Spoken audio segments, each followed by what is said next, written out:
Peradaban Islam berkembang luas di benua Asia, membawa kemajuan besar dalam ilmu dan kehidupan masyarakat. Dari perjalanan panjang ini, lahir tokoh-tokoh berpengaruh, salah satunya Abu Yusuf, ulama besar yang memberi dampak penting bagi dunia Islam. Inilah kisah singkat tentang peradaban Islam di Asia dan jejak agung Abu Yusuf. Benua Asia adalah tempat lahirnya Islam pada abad ke-7 di Mekah dan Madinah. Dari Asia Barat, ajaran Islam menyebar cepat ke seluruh Asia melalui perdagangan dan dakwah, menjadikannya pusat peradaban besar pada masa dinasti Umayyah dan Abbasiyah.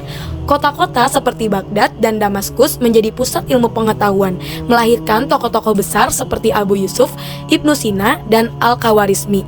Hingga kini, Asia tetap menjadi kawasan dengan populasi muslim terbesar di dunia dan memiliki peran penting dalam sejarah peradaban Islam. Pada masa kejayaan peradaban Islam di Asia, ketika Baghdad menjadi pusat ilmu dunia, lahir seorang tokoh besar bernama Abu Yusuf. Sebagai murid utama Imam Abu Hanifah, ia berperan penting dalam berkembangnya mazhab Hanafi yang menyebar luas di berbagai wilayah Asia, dari Persia, Asia Tengah, hingga India. Meski tumbuh dalam kemiskinan, ketekunan Abu Yusuf menjadikannya Qadi Al-Qudat pertama, atau Kepala Hakim Agung dalam sejarah Islam. Melalui karya terkenalnya, Kitab Al-Kharaj, ia membantu membangun sistem hukum dan pemerintahan yang memengaruhi banyak negara Islam di benua Asia. Warisan Abu Yusuf menjadi bagian penting dari fondasi peradaban Islam di Asia, terutama dalam bidang hukum, keadilan, dan tata negara. Abu Yusuf menulis karya monumental Kitab Al-Kharaj untuk menjelaskan bagaimana pajak negara harus dikumpulkan, harta negara harus dicatat, pengeluaran negara harus transparan, larangan penipuan dalam administrasi, dan keadilan fiskal bagi rakyat.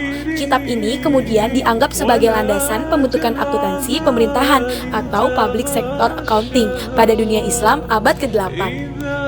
Dampak modern saat ini, yang pertama, dasar akuntansi pemerintahan. Pemikirannya tentang pencatatan pemasukan dan pengeluaran negara menjadi fondasi awal sistem akuntansi publik modern. Yang kedua, prinsip pajak yang adil. Gagasannya tentang pajak yang tidak membebani rakyat menjadi dasar kebijakan perpajakan yang lebih manusiawi dan transparan. Dan yang ketiga, pengawasan dan audit. Penekanannya pada kejujuran bendahara negara dan pemeriksaan keuangan rutin sejalan dengan sistem audit modern di pemerintahan dan lembaga keuangan. Pesan moral dan motivasi yaitu keterbatasan bukan penghalang untuk menjadi besar. Dari keluarga sederhana, Abu Yusuf membuktikan bahwa tekad dan semangat belajar mampu mengalahkan keadaan.